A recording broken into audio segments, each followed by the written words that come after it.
Cali. 1, 2, 3. Hola, ¿cómo están? Mi nombre es Lázaro Daniel, pertenezco a Rosal Organizado, una asamblea de vecinos de el barrio Las Tarrias y Bellas Artes. Vamos a estar conversando y queremos invitarlos, ¿verdad?, a este espacio de conversación, discusión de temas políticos, culturales, sociales.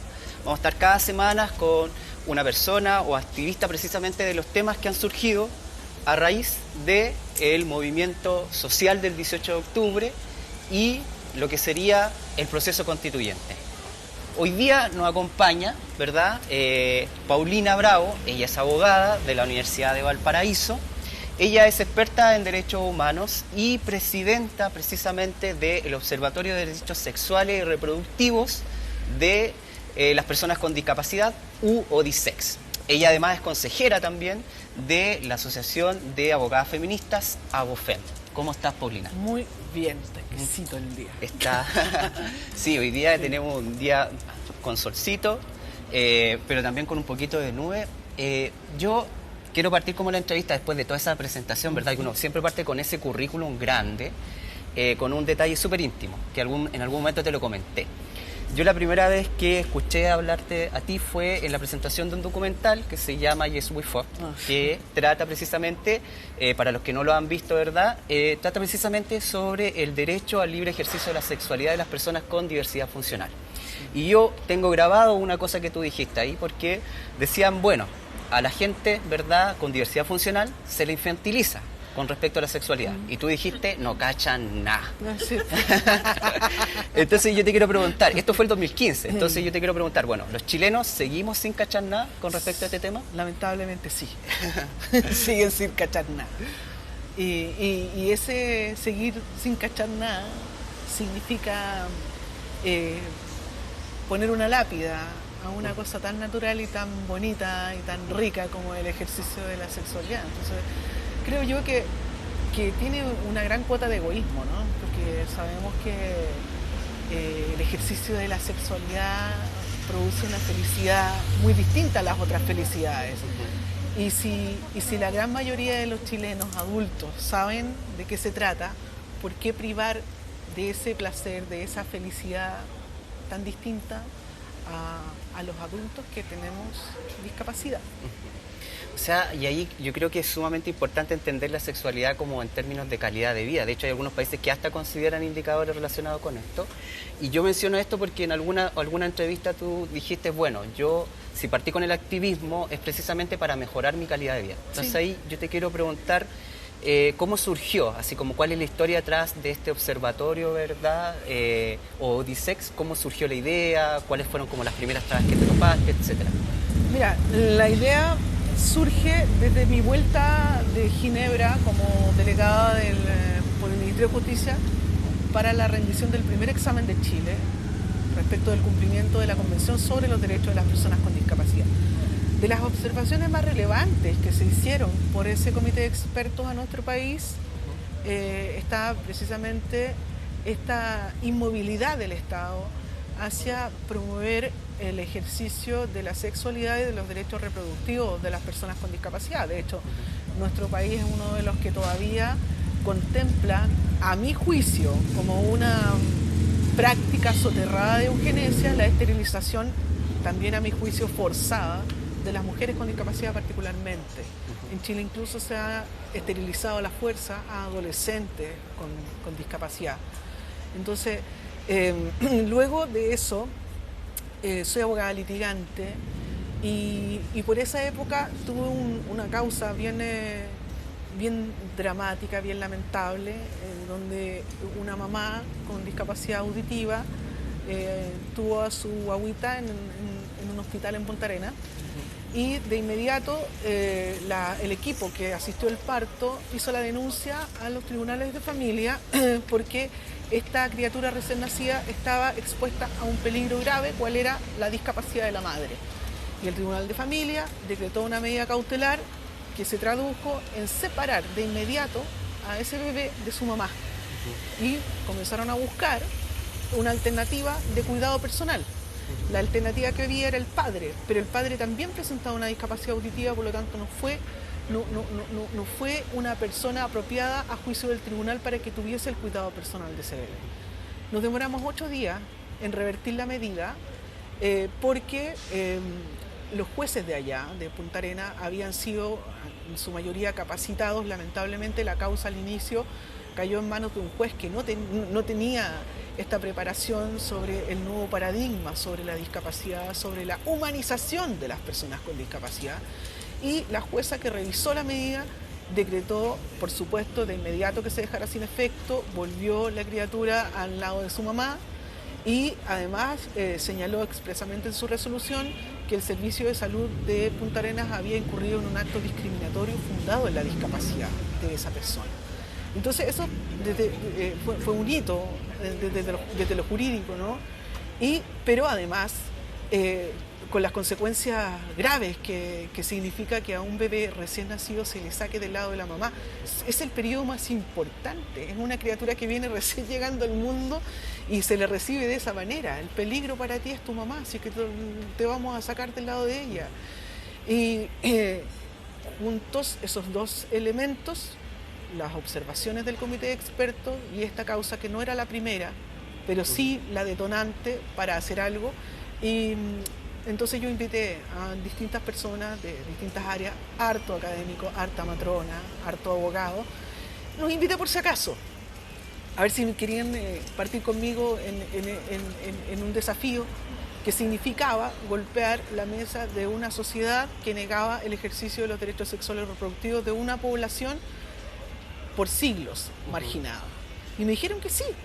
Y partimos precisamente con la presentación del documental Yes We Fuck, que es un documental muy interesante que por cierto está censurado en las redes sociales. Muestra mucho sexo explícito. No sabía.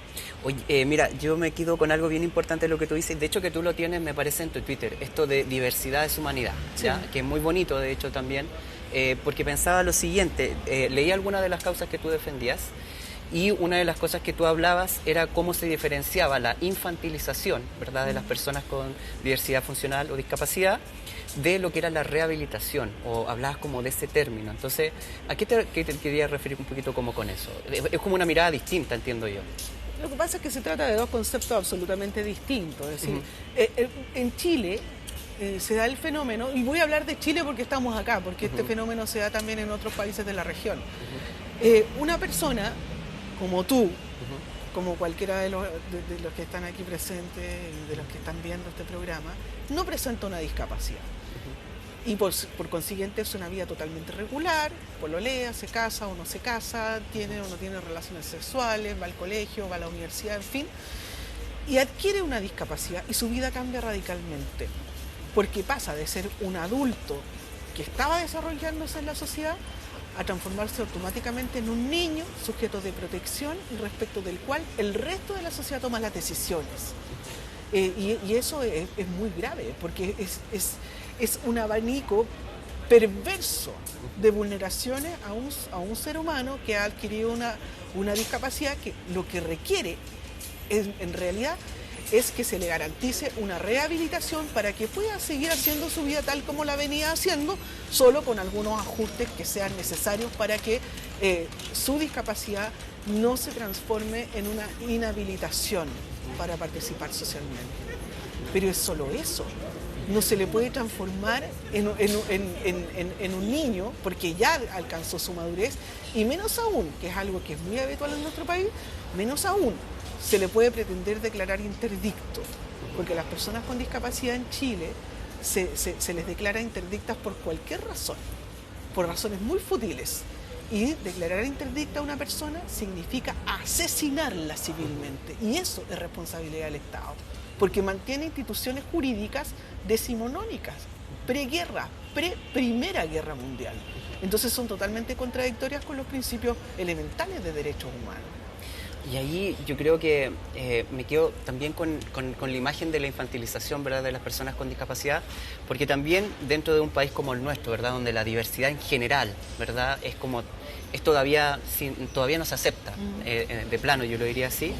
También, por ejemplo, las personas con discapacidad por esta infantilización, no se piensa, por ejemplo, que también hay diversidad, dentro de esa misma discapacidad. Sí, claro. Como por ejemplo, y hablando del mismo tema que nos está convocando ahora, con respecto como a las opciones sexuales que podría tener. O sea, Sí. hasta ese punto, o sea, eres tan infantil que tampoco puedes decidir en realidad si, por ejemplo, también te puede gustar una persona de tu mismo sexo. Sí, mira, hace un tiempo atrás yo escribí una columna sobre ese punto, concretamente, porque en el caso de las personas con discapacidad, vinculado esto directamente con la rehabilitación, es mucho más grave aún, porque efectivamente vivimos en un país que tiene una especie de repulsión a todo lo que sea diverso.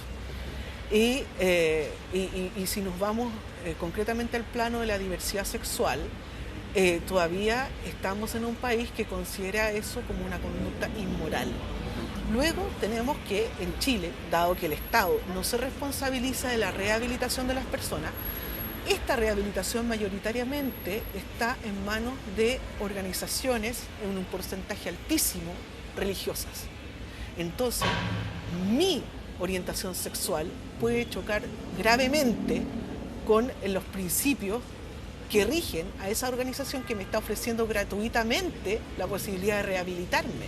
Entonces, como persona homosexual, además de ser discriminada por la sociedad en general, porque no acepta mi diversidad, no acepta mi condición humana como un agente diverso dentro de la sociedad, dentro de este grupo de ya discriminado, en razón de nuestra condición humana, que es la discapacidad, existe también discriminación en razón de mi orientación sexual.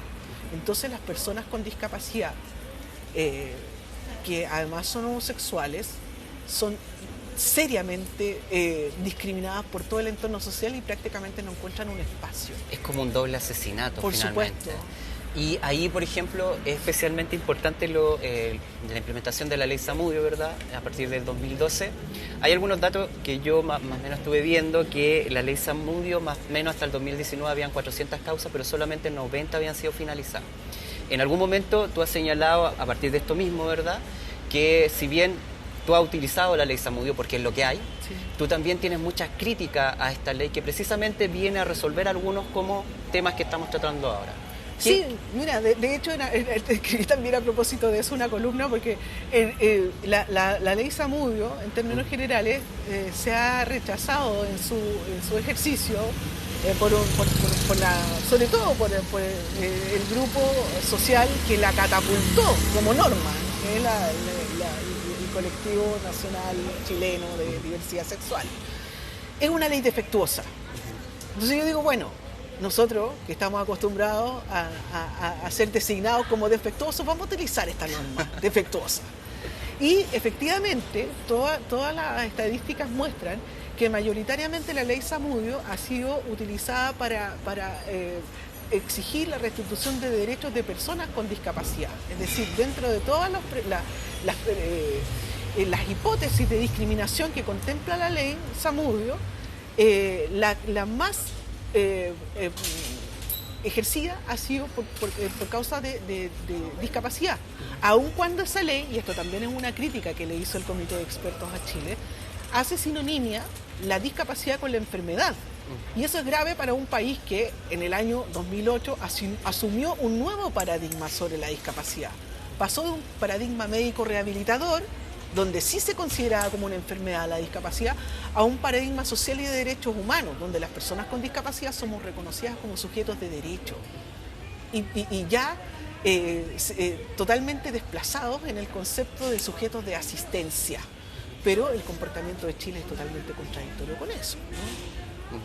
¿Te parece si seguimos avanzando? Claro que sí, pues.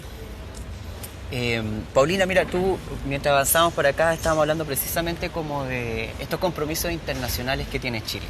Y tú tajantemente has dicho más de una vez, bueno, yo lo único que le pido al Estado chileno es que se haga cargo de los compromisos que ha establecido internacionalmente. Entonces yo te quiero hacer la pregunta, ¿dónde está hoy día, para ti, verdad, el Estado no está cumpliendo precisamente con estos compromisos?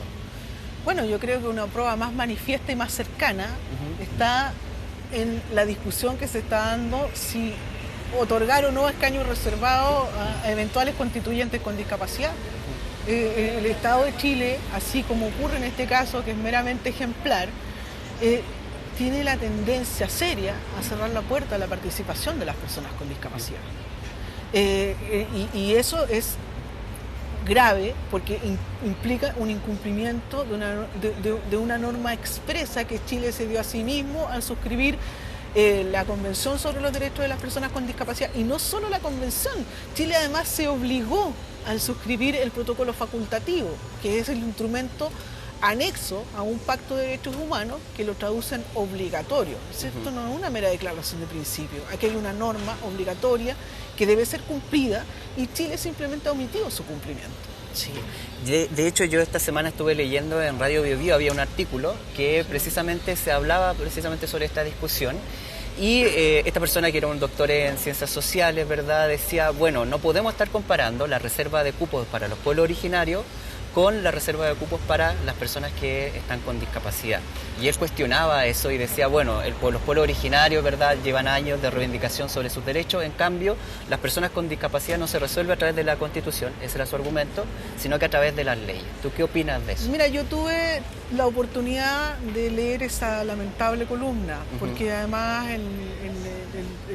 el autor, que se hace denominar un doctor en ciencias sociales, conoce bien poco del cambio paradigmático que Chile tuvo respecto de la discapacidad.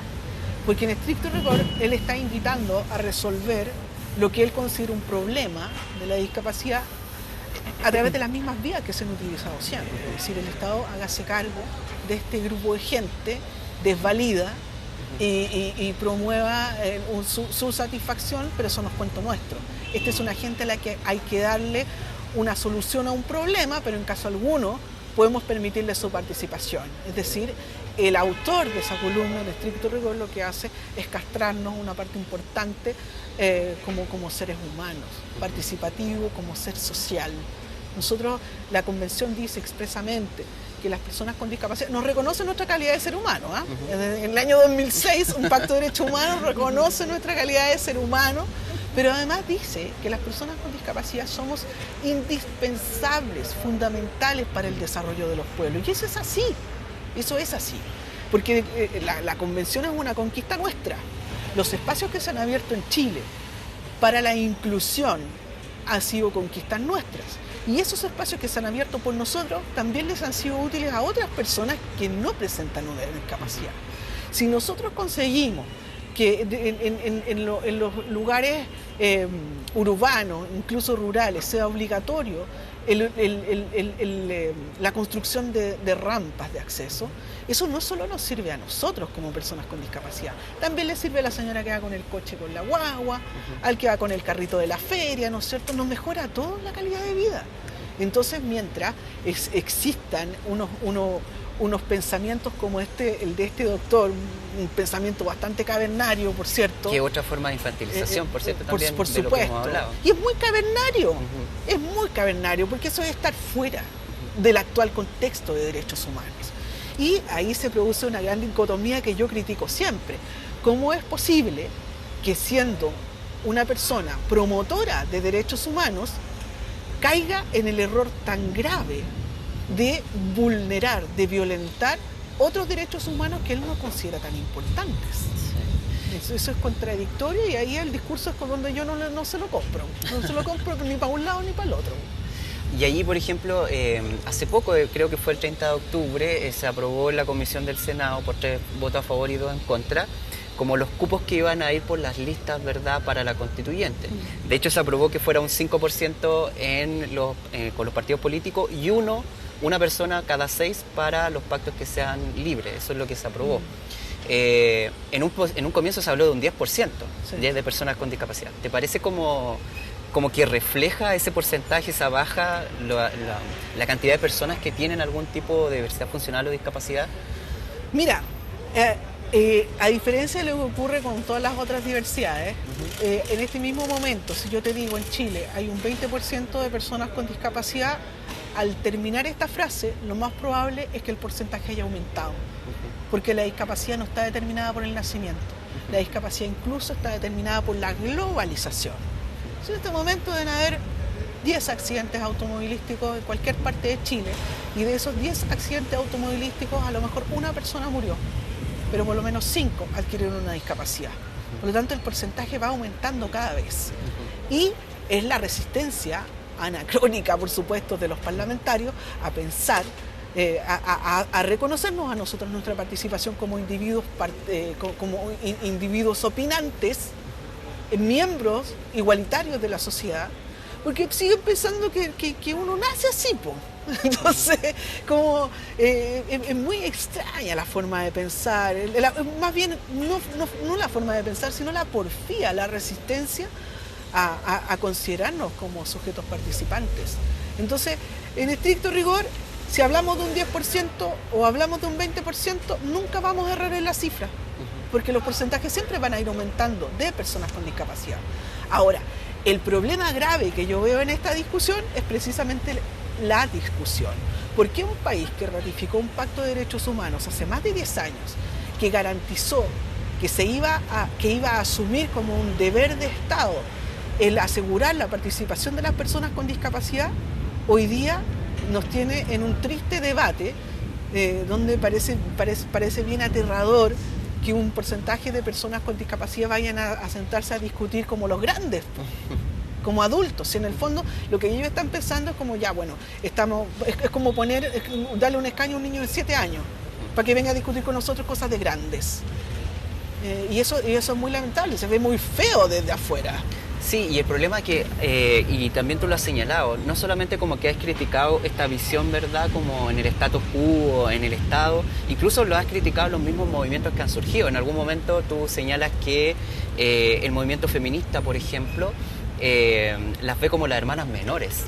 ¿Qué faltaría también, diría yo ahora, como en el otro lado, las personas que quizás están como con la intención, ¿verdad?, de cambiar cosas? ¿Qué falta todavía para que nosotros integremos, ¿verdad?, de manera efectiva? O en el caso mismo de las feministas, ¿qué crees tú que faltaría ahí? Mira, yo con las feministas he tenido unos rounds bastante feroces, donde combos más venían que iban, te lo Entonces, la respuesta que me han dado muchas feministas, yo creo que es una respuesta transversal, es que la discapacidad es tarea de todos. Entonces yo les digo, bueno, a ver, yo estoy hablando con una feminista, yo quiero que me responda como feminista, no como don Francisco, porque si me van a preguntar a don Francisco me va a decir eso mismo. Y ocurre que las mujeres con discapacidad somos mujeres igual que las demás, tenemos demandas distintas, es evidente, porque la sociedad a nosotros nos ha marginado mucho más. Recuerdo que hace algún tiempo hubo acá en Chile una cumbre iberoamericana, donde vinieron alcaldesas de toda Iberoamérica, un evento muy bonito que se hizo en el Cerro Santa Lucía.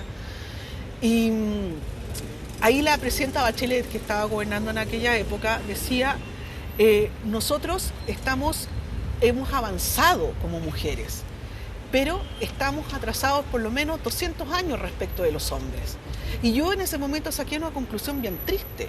Las mujeres en general están atrasadas 200 años respecto de la evolución participativa y social de los hombres, pero las mujeres con discapacidad vamos como en 500 años de atraso, porque ni las propias mujeres nos consideran en sus reivindicaciones. Cuando nos ponemos en el plano del feminismo, las mujeres siguen pretendiendo decidir por nosotras. Y fue una prueba grave, a mi juicio, y muy difícil de resolver lo que ocurrió con la ley del aborto en 3 causales, donde no se nos permitió la participación, donde las mujeres que no presentan discapacidad hablaron con nosotros, y ocurre que a una chica, a una adolescente de 14 años, esa ley le confiere más facultades que a una mujer adulta con discapacidad. Y eso es muy serio. Yo le pregunté a la Corporación Humana en un debate que tuvimos, ¿por qué ustedes hicieron eso? Y el lavado de manos fue peor que el bíblico. Entonces... Sí, y bueno, y como te decía, yo creo que también tú has planteado como ciertas críticas, ¿verdad?, como al movimiento feminista, pero también has criticado el movimiento como del 18 de octubre a la fecha. Alguna vez señalaste también esto de, bueno, Chile despertó, pero nosotros como que no nos hemos levantado, algo así decían las personas con discapacidad también. ¿Por qué tienes como esa visión más crítica también de este movimiento? Bueno, porque sin duda somos muchas las personas con discapacidad que estamos de acuerdo con este movimiento, con este levantamiento social tan bonito. Y de hecho, del movimiento social, de la represión contra ese movimiento social, nacieron a la vida de este país a lo menos 400 personas nuevas con discapacidad, producto de la represión policial. Entonces, la discapacidad no es un tema ajeno a la gran revuelta social de nuestro país. Sin embargo, toda la reconfiguración topográfica que ha surgido necesariamente producto de esta revolución social nos perjudica a nosotros. El otro día me incluyeron a mí dentro del grupo de personas defensoras de los derechos de los semáforos. No, pero por supuesto, si yo vengo desde hace mucho tiempo exigiéndole a la autoridad pública que los semáforos sean también accesibles para las personas con discapacidad visual, porque nosotros también pagamos impuestos. No le estoy pidiendo un favor, lo hice con el alcalde, se lo pedí a la señora Rubilar cuando era intendenta, se lo pedí personalmente. Al alcalde no, pues no lo conozco personalmente, pero a él sí le puse por ahí un tuit y le decía: alcalde, póngase con los pitos, por favor, póngase con los pitos. Por supuesto nunca me respondió. Para nosotros es vital. En este momento, para cruzar la calle, yo necesito escuchar el motor del auto que tengo a mi derecha, porque a mi izquierda no escucho prácticamente nada. Y el auto puede estar más atrás, puede estar más adelante, puede estar el pastelito jugando con el acelerador. Y yo, cuando juegan con el acelerador, que les gusta mucho a los conductores chilenos hacer eso en la esquina, justo en el semáforo, entonces yo estoy todo el rato pensando: cruzo o no cruzo, cruzo o no cruzo. Y de pronto eso se conjuga con toda la contaminación ambiental, los ruidos, las micros viejas, ¿no es cierto? Los vendedores ambulantes, los cantantes callejeros que utilizan además unos altoparlantes. Entonces, para las personas ciegas en las grandes urbes chilenas, para nosotros significa un acto extremadamente temerario cruzar la calle. Y eso se simplificaría con un pito, como existe en los países desarrollados, ¿no es cierto? Ahora, después del estallido social, sobre todo acá en nuestro barrio, acá en Las Tarrias se perdieron todos los semáforos. Sí. Entonces, a mí, yo no pude más venir sola a Las Tarrias. Entonces, claro, Chile despertó, pero me cortó a mí una tremenda cuota de autonomía, porque yo no puedo cruzar sola la calle. No puedo, porque hay que estar mirando, ¿no es cierto? El semáforo no está funcionando. Entonces, si nos vamos a poner en ese plano, sí, no me avergüenza ni siquiera un poquito que me digan defensora de los derechos de los semáforos, porque es mi vida la que está en juego. Sí, no, y es necesario. Y qué importante también lo que señalas, por ejemplo, tú vives acá, vives en este barrio, sí, y ahora para ti este barrio es ajeno. Sí. O sea, y en estricto rigor, como que la ciudad cambió a partir del estallido social precisamente para ustedes. Y en ese caso, quizás quiero llevarte como a otro lugar del espacio que estamos hoy día, que es el barrio, ¿ya?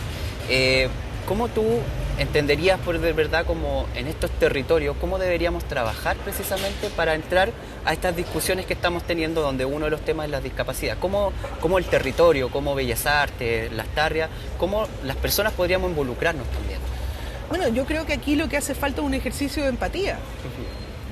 Ahora, yo creo, yo conozco a hartos vecinos de aquí del barrio y la gente es bien viaja por acá, pues. Entonces, ni siquiera pido que nos pongamos a inventar. Pensemos cuando hemos viajado a Portugal, por ejemplo, cuando hemos viajado a otros países europeos, España, Francia, qué sé yo, como lugares tan antiguos, con monumentos patrimoniales milenarios como es, por ejemplo, el Coliseo Romano, tienen accesibilidad. Ahí puede entrar cualquier persona.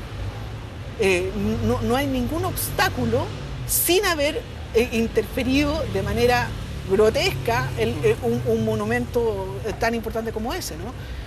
Y yo, la verdad, no creo que en todos estos países se haya hecho una comisión de personas con discapacidad para que vienen a asesorar a la gente que trabaja haciendo accesibles las ciudades. Yo creo que aquí tanto como en Europa, en Estados Unidos también, los lugares son muy accesibles. Es por un ejercicio de empatía que aquí en Chile no existe. Bastaría pensar, a ver, yo, si tengo un accidente mañana, ¿voy a poder subir estas escaleras y voy a poder visitar este museo? Probablemente no. Pero lamentablemente nosotros, el chileno tiene una muy mala costumbre de mirarse siempre el ombligo nomás. Sí. Entonces, yo recuerdo que hace un tiempo atrás tuve una seria discusión con la gente de acá del museo que está en el Parque Forestal, frente al castillo. Museo Bellas Artes. El Bellas Artes. Porque ofrecían ellos había una réplica del David. Y decían, advertimos que no se puede tocar. Entonces yo, por las redes sociales, me dije, bueno, yo soy una persona ciega, por lo tanto, si quiero visitar esa escultura, yo necesito tocarla.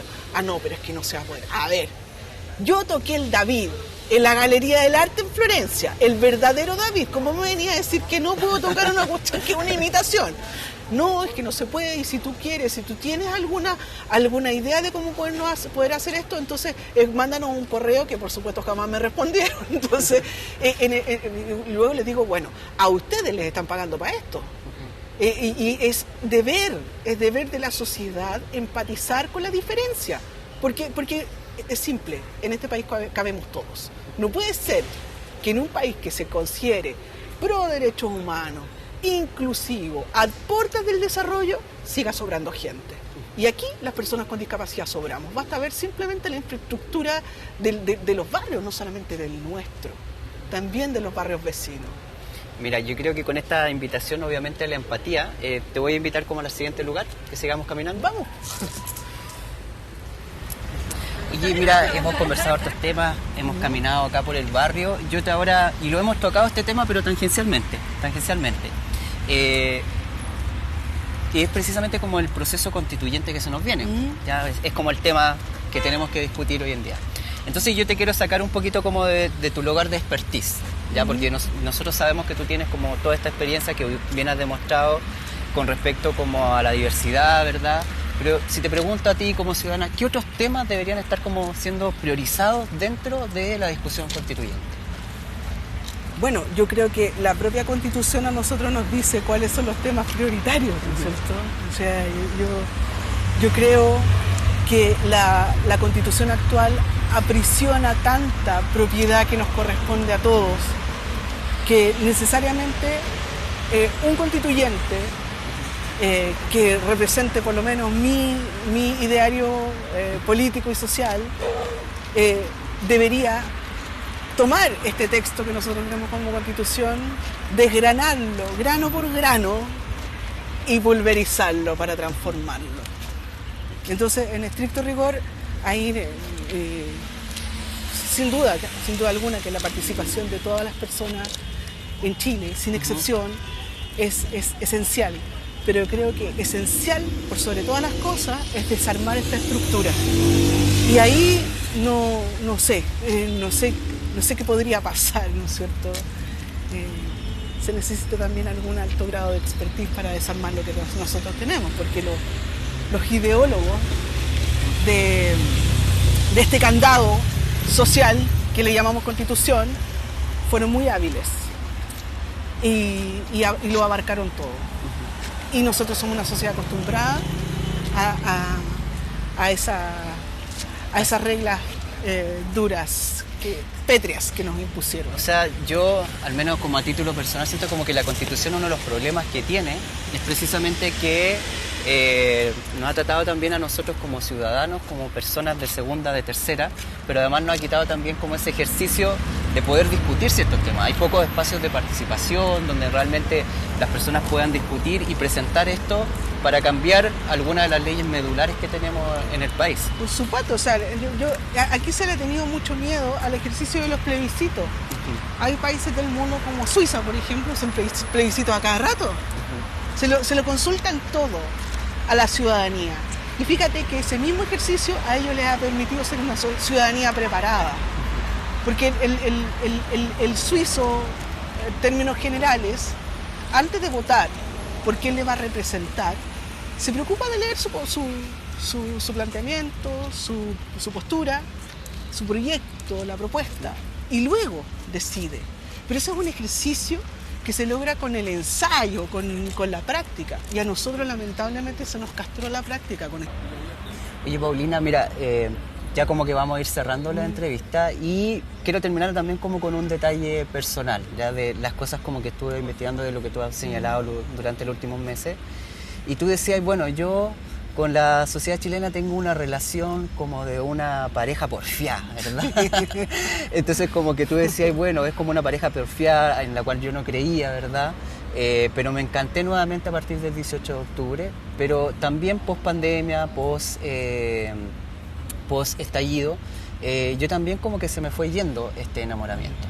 Entonces mi pregunta hoy día, ¿verdad? Porque esto lo señalaste hace un par de meses, mi pregunta sería, bueno, Paulina Bravo, luego por ejemplo de este gran triunfo de la prueba, etcétera, ¿te has volvido a encantar? ¿Te has volvido a enamorar de la sociedad chilena? Sí, sí, de hecho, pero con esa suspicacia que te da la desilusión constante.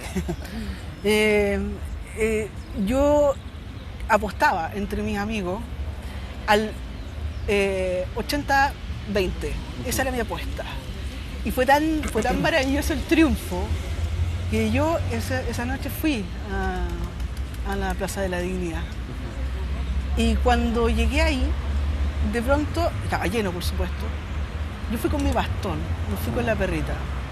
Y de pronto toda la gente se abrió el espacio. Yo entré de una manera tan fácil, llegué hasta el caballo. Y las personas ahí fueron súper respetuosas. Y yo no sé si fue producto del fervor, que también puede ocurrir en el enamoramiento, ¿no es cierto? De repente como la intensidad. Claro, la pasión hace que uno se reencante porque tu objeto del deseo está ahí también comportándose de la manera esperada. Sin embargo, luego salgo a la calle y una cosa tan simple como el mirar por dónde vas caminando, porque has sido dotado de la vista, y en lugar de mirar, haces el ejercicio prepotente de asumir que el resto tiene que evadir tu arrolladora presencia, entonces ahí eso empieza a hacer dudar de nuevo. Porque la gente que circula por nuestro barrio tampoco es tan distinta, ¿no? Acá circula casi siempre la misma gente. Y son las mismas personas, en su mayoría, que estaban con nosotros aprobando el derrocamiento definitivo de una dictadura militar. Y eran las mismas personas que querían, igual que nosotros, que este país fuese para todos. Y resulta que son esas mismas personas que en lugar de mirar la vereda van con una conducta prepotente arrollando a las personas que no pueden verle, porque prefieren mirar su teléfono. Yo digo, a lo mejor está tuiteando sobre la inclusión. Seguramente está tuiteando sobre la inclusión. Entonces, se está sacando una selfie contigo. Claro. Entonces es muy curioso el comportamiento dicotómico, y ese comportamiento dicotómico, al igual que cuando tú te enamoras de alguien, me hace dudar en si podemos o no hacer un proyecto juntos. Sí, sabes que yo en todo caso no creo que es bueno que nosotros como que tengamos esa duda siempre, como con la sociedad y sobre todo también con el proceso constituyente que se viene. O sea, que no nos confiemos tampoco ni por el triunfo ni por ese 80%. Y para cerrar, yo quiero hacerte como una consulta, porque vi en redes sociales que había gente que de hecho decía, yo quiero que Paulina Bravo sea mi representante de la constituyente, ¿ya? Habemos algunos que creemos que tú podrías estar capacitada para esto, no solo por tu experiencia, ¿verdad? Con tu trabajo, con toda defensa de derechos, con lo que estás haciendo en OISEC, etc. ¿Tú te visualizarías en ese lugar? ¿Te lo has pensado, etcétera? Sí, sin duda. O sea, con toda responsabilidad te digo que yo cuento con las capacidades para ejercer un cargo tan honroso como ese. Pero, sin duda, que de hacerlo, porque además yo no estoy afiliada ni a ningún partido político ni a ninguna iglesia, no tengo afiliación política ni religiosa, entonces necesitaría un cupo independiente. Y ahí está la duda que siempre se cierne sobre las personas con discapacidad, porque la discapacidad se confunde con la incapacidad. Entonces, no sé, he solicitado cupo en algún partido político que por supuesto tenga una tendencia ideológica como la mía. Yo no voy a ir a pedirle un cupo independiente a la UDI o Renovación Nacional o Evópolis, no lo voy a hacer.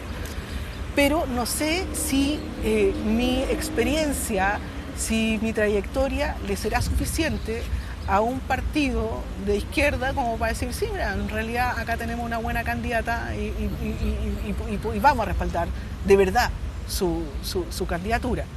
Luego, de lograr un cupo como independiente, yo ese trabajo como constituyente también lo transformaría en un trabajo colectivo. Es decir, yo tengo una expertise sobre una materia determinada, que son los derechos humanos, la discapacidad. Pero hay otros temas para los que se necesita el pensamiento colectivo. Yo creo que esta es una súper buena oportunidad. Ojalá todos los constituyentes pudiesen armar un equipo de gente, que es la gente que los catapultó, les dio esa responsabilidad tremenda y honrosa de reconstruir la estructura normativa de un país, de nuestro país, pudiesen también formar equipos de trabajo para que la mayor cantidad de gente pueda participar, porque son solo 150 cupos. Sí. Entonces, ahí estaríamos. Primavera Huelen Rosal estaría como constituyente tras bambalinas. Y yo quiero como ya cerrar como entrevista, me quedo como con tus palabras finales, sobre todo con lo que señalas con cambiar un poco la lógica, porque tú dices, bueno, yo soy experta en este tema y de ser constituyente también se necesita cambiar la lógica y que sea como colectivo. Quiero agradecerte como el tiempo hoy día de estar como en este espacio, ha sido nuestra primera entrevistada. Y a las personas que nos están viendo les voy a señalar que vamos a estar en las redes sociales, vamos a estar en Instagram, Facebook y canal de YouTube de Rosal Organizado. Este jueves también a las 18 horas en Radio Touch y finalmente también vamos a estar en el cable operador Mundo Pacífico. ¿Ya? Gracias, hasta luego. Muchas gracias por la entrevista. No, gracias. Me he pasado muy bien, me he pasado muy bien. Estuvo muy buena, muy bonita, muy bonita. Sí. Lo he pasado muy bien.